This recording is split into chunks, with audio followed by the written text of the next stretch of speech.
ఈ మధ్య ఎందుకో నాకు హోమ్ సజెషన్స్లో చాలా వరకు పికిల్ రివ్యూస్ ఇంకా ఫుడ్ రివ్యూసే ఎక్కువ వస్తున్నాయి. ఆ రివ్యూస్ చూసినప్పుడు అనిపిస్తుంది, ఎలారా బాబు ఈ రివ్యూస్ చేస్తారు ఫుడ్ విషయంలో అనిపిస్తుంది. ఒక్కో నాలుగుకి ఒక్కో టేస్ట్ ఉంటుంది అన్న విషయం ఎందుకు మర్చిపోతున్నారో అర్థం కావట్లేదు. ఇప్పుడు మా ఫ్యామిలీలోకి తీసుకుంటే నేను మా వారు ఉప్పు కారాలు అటు ఇటు తింటాము, పిల్లలైతే అసలు తినరు. ఇంకా మా అత్తమ్మ వాళ్ళైతే ఎక్కువ పులుపు కూరలు అంటే పులుసు కూరలు ఎక్కువ తింటారు. ఇలా ఒక ఫ్యామిలీలోనే ఇన్ని రకాల టేస్ట్లు ఉంటే ఇంకా యూట్యూబ్ ఫ్యామిలీ ఎంత పెద్దది, అంత పెద్ద ఫ్యామిలీకి మనం ఈ టేస్ట్ల గురించి ఇలా ఉంది అలా ఉందని చెప్పి భయపెట్టడం తప్ప ఇంకేం లేదనేది నా ఉద్దేశం. మనం ఒకరి పికిల్ తెప్పించుకోనో లేకపోతే ఒకరి దగ్గర ఫుడ్ తీసుకోనో చాలా ఈజీగా రివ్యూ అయితే ఇచ్చేస్తాము. ఇది ఉప్పు ఎక్కువ ఉంది, కారం ఎక్కువ ఉంది, నూనె ఎక్కువ ఉంది అని చెప్పేసి. కానీ ఆ పికిల్ కానీ ఏదైనా ఫుడ్ కానీ రెడీ చేసే వాళ్ళకి ఎంత కష్టం ఉంటుందో, వాళ్ళు వెనకాల పడే కష్టం ఎంత కూడా మనం చేసే ఒక రివ్యూ వల్ల తగ్గిపోతుంది అంటే అది ఎంతవరకు కరెక్ట్ అనేది మనం ఒకసారి ఆలోచించాల్సి ఉంటుంది. వేరే వాళ్ళు ఇచ్చే రివ్యూస్ మీద మనం చూసి ఆ రివ్యూస్ చూసి మనం కొనడం అనేది కూడా ఎంతవరకు కరెక్టో మనం ఆలోచించుకోవాలి. వాళ్ళు ఒకలా ఇష్టపడతారు, మనం ఒకలా ఇష్టపడతాము. చాలా మంది వాళ్ళ రివ్యూ చేయండి, వీళ్ళ రివ్యూ చేయండి, వాళ్ళ పికిల్స్ వీళ్ళ ఫుడ్ అంటూ ఉంటారు. వీళ్ళంతా నాకు తెలిసినంత వరకు ఏదో ఎంటర్టైన్మెంట్ కోసం వీడియో చూస్తున్నారే కానీ పికిల్స్ కొనుక్కోవాలని కాదు. అయితే ఇక్కడ ఏమవుతుందంటే ఆ పికిల్స్ అమ్మే వాళ్ళకి ఎంతో కొంత దీనివల్ల నష్టం అయితే ఉంటుంది. ఓన్లీ పికిల్స్ అనే కాదు, బిర్యానీలని ఇంకా బోల్డ్ అని అనమాట ఫుడ్ రివ్యూస్ లో అన్ని రకాలు చేస్తున్నారుగా. వాటి అన్నిటి విషయంలో ఒకసారి ఆలోచించి రివ్యూ ఇస్తే బాగుంటుందని నా ఉద్దేశం. ఇంకో విషయం కూడా ఉంది, అంటే ఇప్పుడు రివ్యూ ఇచ్చే వాళ్ళలో వాళ్ళకి ఎవరైనా నచ్చిన వాళ్ళు ఉంటే ఆ రివ్యూస్ మాత్రం చాలా మంచిగా ఉంటున్నాయి. అంటే వాళ్ళ మీద ఏ బ్యాడ్ అనేది ఉండదన్నమాట. అన్నీ బాగున్నాయి, అన్నీ పర్ఫెక్ట్గా ఉన్నాయి అంటారు. ఇంకా ఏదైనా వేరే అదర్ ఉన్నాయనుకోండి, వాటిలో ఆయిల్ ఎక్కువ ఉందనో, లేకపోతే కారం తక్కువ ఉందనో, కారం ఎక్కువ ఉందనో, లేకపోతే అసలు కూరలాగా ఉంది, పచ్చిగడ్డలా ఉందని ఏదేదో చెప్తారు.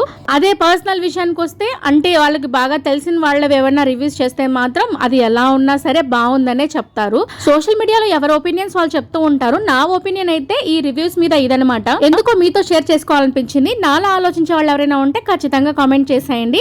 అది కూడా ఫుడ్ మీద, అంత కష్టపడి చేసిన ఫుడ్ మీద రివ్యూస్ అంటే నాకు ఎందుకో అంత మంచిగా అనిపించదు. నాలా ఆలోచించే వాళ్ళు ఉంటే ఖచ్చితంగా కామెంట్ చేసేయండి. మొత్తానికి ఇవాళ మన వీడియోలో అయితే నేను ఫిష్ కర్రీ చేస్తున్నానండి. నెల్లూరు చేపల పులుసు అనమాట. 1.5 కేజీ చేపలకి నేను ఈ సైజు చింతపండు తీసుకున్నాను. దీన్ని ఒకసారి వాష్ చేసి చింతపండుని నానబెట్టేసుకుంటున్నాను. మేము ఇక్కడ చేప తీసుకొచ్చిన తర్వాత ఆ ముక్కల్ని చూసి దాన్ని బట్టి మేము చింతపండుని నానబెట్టుకుంటాము. చింతపండు కాస్త ఎక్కువగానే నానబెట్టుకుంటాము, ఎందుకంటే పులుసు ఎక్కువగా కావాలి మాకు. అంటే 2 డేస్ 3 డేస్ వరకు తింటాం మేము. చాలా వరకు అయితే అసలు చాలా మంది అయితే 4-5 రోజులు కూడా తింటారు. మా ఇంట్లో ఒక 2-3 రోజుల కంటే ఎక్కువ తీసుకోము చింతపండు పులుసు, అందుకనే ఎక్కువ వేసుకుంటాము. దాంతోపాటు ఇట్లాగా వెడల్పుగా ఉన్న చేపల కూర దబర ఒకటి తీసుకుంటాము. అట్లాగే 2 గంటలు తీసుకుంటాం అనమాట. ఒకటైతే చేపలు తీసుకోవడానికి, ఇంకోటి వచ్చేసి పులుసు తీసుకోవడానికి. ఇవి 2 చాలా ఇంపార్టెంట్. లేకపోతే చేపల కూరలో ముక్కలు విరిగిపోతాయి. ఏ గరిట అంటే ఆ గరిటతో పెట్టి తిప్పేయడం వల్ల. ఇంకా 1.5 కేజీ దానికి ఎంత చింతపండు తీస్తున్నారో చూసారు కదా. దానికి 3 చిన్న సైజు, అంటే ఈ సైజు ఎర్రగడ్డలు ఒక 3, ఈ సైజు టమాటాలు ఒక 2 పచ్చిమిర్చి, కొద్దిగా కరివేపాకు చిన్నగా కట్ చేసి తీసేసుకున్నాను. ఇప్పుడు బాండిల్ పెట్టేసుకొని ఆయిల్ వేసుకుంటున్నాను. ఆయిల్ చేపల కూరకి కాస్త ఎక్కువగానే పడుతుంది కదా. దీంట్లోకి ముందైతే మెంతులు వేసుకుంటాము, అలాగే ఆవాలు, కాస్త జీలకర్ర కూడా వేసుకుంటాము. మెంతుల క్వాంటిటీ చూసి వామ్మో మెంతులు చాలా వేసేసిందే అనుకుంటారేమో. మెంతులు మేము ఇలా వేసుకోవడం వల్ల మా చేపల కూరకి చాలా టేస్ట్ ఉంటుంది. చేదు అలాంటి ఏమి రాదు. లాస్ట్లో కూడా కాస్త మెంతుల పొడి వేసుకుంటాము, అది కూడా చూపిస్తాను. లాస్ట్ వరకు చూసేయండి. మా చేపల కూర ఎందుకు ఇంత టేస్ట్గా ఉంటుందనేది మీకు ఈజీగా అర్థమవుతుంది. నేను చేసే స్టైల్ వచ్చేసి చాలా పాతకాలంది. అయితే కొంచెం అంటే రోజులు గడిచే కొద్దీ, కాలం గడిచే కొద్దీ ఒక్కొక్కరు ట్రెండ్ మార్చుకుంటూ వస్తారు కదా తరతరాలుగా. అలా ఈ లాస్ట్కి మేము ఈ స్టైల్లో చేసుకుంటున్నాము. అయితే మా పాత రోజుల్లో మా నాన్నమ్మ వాళ్ళు చేసేదైతే మొత్తం అన్నీ ఒక్కసారిగా బాండల్లో వేసేసుకొని, అంటే చేపల కూర దబ్బర్లో చేపలు, పులుసు, ఉప్పు, కారాలు, ఎర్రగడ్డ, టమాటా అన్నీ ఒక దాంట్లోనే వేసుకొని స్టవ్ మీద పెట్టేసేవాళ్ళు. ఇక మా దగ్గరకు వచ్చేసరికి మేము కొద్దిగా పోపులో ఈ ఆనియన్, టమాటా వేయించుకుంటాము. అట్లాగే పక్కన ఇంకొక దబ్బర్లో, అంటే చేపల కూర చేసే దబ్బర్లో, మెయిన్ దబ్బర్లో ఇట్లా చేప ముక్కలు వేసేసుకొని పసుపు, ఉప్పు, కారము, చింతపండు పులుసు వేసేసుకుంటాము. మిక్స్ చేసి పెట్టుకుంటాము. అంటే ఇప్పుడు మనం చికెన్ని మ్యారినేషన్ చేసుకుంటాం కదా, అట్లాగా మేము పులుసులో ఈ చేప ముక్కల్ని వేసేసి పసుపు, ఉప్పు, కారాలు వేసి పెట్టేస్తాము. ఇది చూసారా, మెయిన్ ఈ చేపల కూరకి చాలా చాలా టేస్ట్ ఇచ్చేదనమాట ఈ తలకాయగా. చేపల కూరలో తలకాయని ఎంతమంది ఇష్టపడతారంటే అసలు మాటల్లో చెప్పలేను.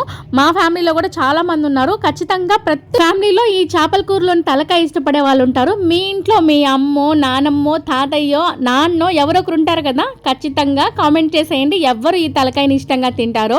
మా ఇంట్లో అయితే నేను, మా నాన్నమ్మ చేపల కూరలో తలకాయని ఇష్టంగా తింటాము. ఇంకా ఈ చేపలో వచ్చే జన కూడా నాకు చాలా ఇష్టము, కానీ అది సీజన్ని బట్టి వస్తుంది కదా జన, తప్పదు, ఆ జన కోసం వెయిట్ చేస్తూ ఉంటాను. ఇంకా ఈ చేపల్లో పసుపు, ఉప్పు, కారం వేసేసుకున్నాను కదా, దీనికి సరిపడా చింతపండు పులుసు అనమాట. ఈ చింతపండు పులుసుకి బ్యాలెన్స్ చేస్తూ ఉప్పు కారాలు పర్ఫెక్ట్గా వేసుకోవాలి. ఇక్కడే ఉంటుంది టేస్ట్ అంతా. ఉప్పు కారాలు ఎప్పుడైతే దీనికి బాగా పడతాయో, అంటే కరెక్ట్గా క్వాంటిటీస్లో పడతాయో, అప్పుడే ఈ పులుసుకి మంచి టేస్ట్ వస్తుంది.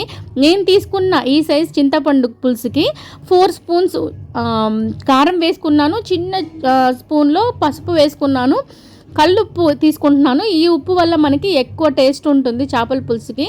కావాలంటే పులుసు మనం స్టవ్ మీద పెట్టేసిన తర్వాత కూడా ఒకసారి టేస్ట్ చూసుకొని ఉప్పు కారాలు మళ్ళీ బ్యాలెన్స్ చేసుకోవచ్చు. తీసుకున్న చింతపండుని ఇట్లా గుజ్జు స్ట్రైనర్ పెట్టుకొని తీసుకుంటున్నాను. అప్పుడైతే మనకి చెత్త అంతా రాకుండా చాలా బాగా నీట్గా ఉంటుంది పులుసు. ఇప్పుడు మనం ముందే బాండిలో వేయించుకున్నాం కదా, ఆయిల్ వేసుకొని ఎర్రగడ్డ, టమాటా అవన్నీ, ఆ పోపు అంతా దీంట్లో వేసేసుకొని ఒకసారి బాగా మిక్స్ చేసేసుకొని స్టవ్ మీద పెట్టేయడమే. అయితే నేను ఇంతకుముందు 2-3 సార్లు చేపల కూర పోస్ట్ చేశాను కదా, దాంట్లో ఏంటంటే ఆయిల్ అన్నీ వేయించుకున్న తర్వాత ఈ పులుసు వేసుకొని పులుసు కాస్త తెరలిన తర్వాత ముక్కలు వేశాను. ఆ ప్రాసెస్లో అలా వేసుకున్నాను. ఈ ప్రాసెస్లో ముందుగానే చేప ముక్కలు వేసేస్తున్నాను కదా, విరిగిపోతాయా అనే క్వశ్చన్ మార్క్ అయితే అస్సలు అవసరం లేదు. ముందుగానే చేపల ముక్కలు వేసేసాం, కానీ చింతపండు పులుసులో వేసాం కాబట్టి పులుసు వల్ల ముక్క బిరుసుగా అంటే బిగుసుకుంటుంది. ముక్క వెంటనే మెత్తబడిపోదు అనమాట. ముక్క బిగుసుకొని మనకి పులుసు అంతా ఉడికేటప్పటికి పర్ఫెక్ట్గా ఉడుకుతుందనమాట ముక్క. అంతేగాని ఏమాత్రం విరిగిపోదు ఎక్కడ. మీరు లాస్ట్ వరకు చూసినట్లయితే మీకు బాగా అర్థమవుతుంది. ఇప్పుడు స్టవ్ మీద పెట్టేసి దీన్ని బాగా తెరలనిచ్చి ఉడకనిచ్చాలి, బాగా ఇనికిపోవాలి కూర. మధ్యలో ఒకసారి టేస్ట్ చూసుకొని ఉప్పు కారాలు ఏమన్నా తగ్గుంటే అడ్జస్ట్ చేసుకోవచ్చు. పులుపుగా అనిపిస్తే ఇంకో స్పూన్ కారం కూడా యాడ్ చేసుకోవచ్చు. ఒకవేళ మరీ కారంగా అనిపిస్తే మాత్రం ఉప్పు యాడ్ చేసుకుంటే సరిపోతుంది. ఎందుకంటే ఉప్పు తక్కువైనప్పుడు కూడా మనకి కూరలు కారంగా అనిపిస్తాయి. లేదు కూరలో ఉప్పు కారం అన్నీ ఎక్కువైపోయాయి అనిపించినప్పుడు ఒక చిన్న సైజు టమాటాను కానీ మనం బాగా గుజ్జు తీసి వేసేసుకున్నామంటే ఉప్పు కారము ఈ పులుపుకి పీల్ చేసుకుంటుంది, టమాటా పులుపుకి పీల్ చేసుకుంటుంది. ఇది ఒక టిప్ లాగా అనమాట. ఈ కూరలో కాదు, నార్మల్గా ఏ కర్రీలో అయినా సరే ఉప్పు కారం ఎక్కువైనప్పుడు ఒక చిన్న టమాటాని గుజ్జు వేసుకోవచ్చు. ఇక పులుసుని ఇలా బాగా ఇనికించేసుకోవాలి. పులుసులో మాత్రం ఏమాత్రం గరిటె పెట్టి తిప్పకూడదు. అలా గరిటె పెట్టి తిప్పామంటే ముక్కలు ఇరిగిపోతాయి. లాస్ట్ వచ్చేసరికి అంటే పులుసు పూర్తి అయ్యేసరికి ఉడికిపోయేసరికి ముక్కలు ఇరిగిపోతాయి. అందుకని అసలు గరిటె పెట్టం మేము. ఇప్పుడు ఇందులో కాస్త మెంతులు, కాస్త ధనియాలు వేయించుకొని పొడి చేసి ముందే పెట్టుకుంటాము. ఆ పొడి 1 స్పూన్ వేసుకున్నాను. అలాగే కొత్తిమీర వేసుకొని గార్నిష్ చేసుకున్నాను. పులుసు చూసారా ఉడికిన తర్వాత అసలు ఆ టెక్స్చర్ ఎంత బాగుందో, ఆ కలర్ ఎంత బాగుందో చూడ్డానికే నోరు ఊరిపోతుంది కదా. అందుకనే ఫస్ట్ ముందే అన్నం వేసేసుకొని నేను తినేస్తున్నాను. మా పిక్కి కిందకి వెళ్ళాడనమాట ఆడుకోవడానికి. లేదంటే ఈ చేపల పులుసు ఉడికేటప్పుడే వాడికి ఆకలేసేస్తుంది. మమ్మీ ఫస్ట్ నాకు పెట్టే అంటాడు. ఆల్రెడీ 4 days బ్యాకే నేను ఈ చేపల కూర చేశాను. అయినా కూడా వాడికి ఎంత చేసినా చేపల కూర అంటా ఉంటాడు. ప్రతి సండే ఇంట్లో 2 కూరలు ఖచ్చితంగా అయితే ఉండాలి. ఫిష్ కర్రీ ప్రిక్కీ కోసం, చికెన్ ఇంకా మిగతా వాళ్ళ కోసం. మన ఛానల్లో చేపల కూరని 2 రకాలుగా చూపించాను. ఇప్పుడు చూపించిన రకం అయితే మాత్రం మన నెల్లూరు చేపల పులుసు ఇదే స్టైల్లో చేస్తారు, ఇలానే చేసేవాళ్ళు. ఇంకొక రకం చూపించాను, అలా కూడా చేస్తారు నెల్లూరులో, కానీ ఇప్పటి వాళ్ళు అలా చేస్తున్నారు. పాత రోజుల్లో అయితే ఇలాగే చేసేవాళ్ళు, అన్నీ ఒకసారి కలిపి స్టవ్ మీద పెట్టేసేవాళ్ళు. నేను చాలా వరకు అలాగే చేసేదాన్ని. అయితే అక్కడక్కడ ఆనియన్స్ కాస్త కచ్చాగా అనిపిస్తున్నాయి అనేసి మా ప్రిక్కి అనేవాడు అనమాట. అందుకని కాస్త పోపులో వేయించి అప్పుడు వేస్తున్నాను. అయితే పాత రోజుల్లో పొలాలకు వెళ్ళిపోయే మనోళ్ళు గబగబా వంటలు చేసేసుకొని వెళ్ళిపోవాలనే ఉద్దేశంతో ఇలా చేసేవాళ్ళేమో అని నాకు అనిపిస్తుంటుంది. ఎందుకంటే వంకాయ బజ్జీ, సొరకాయ బజ్జీ, టమాటా బజ్జీ, పుల్లగూర ఇవి కూడా అంతే, అన్నీ ఒకసారి పొయ్యి మీద పెట్టేసి లాస్ట్లో పోపు వేసుకోవడం అనమాట. ఈ చేపల కూర కూడా అలాగే అన్ని కలిపి ఒకసారి వేసేసుకొని అప్పుడు స్టవ్ మీద పెట్టేసేవాళ్ళు.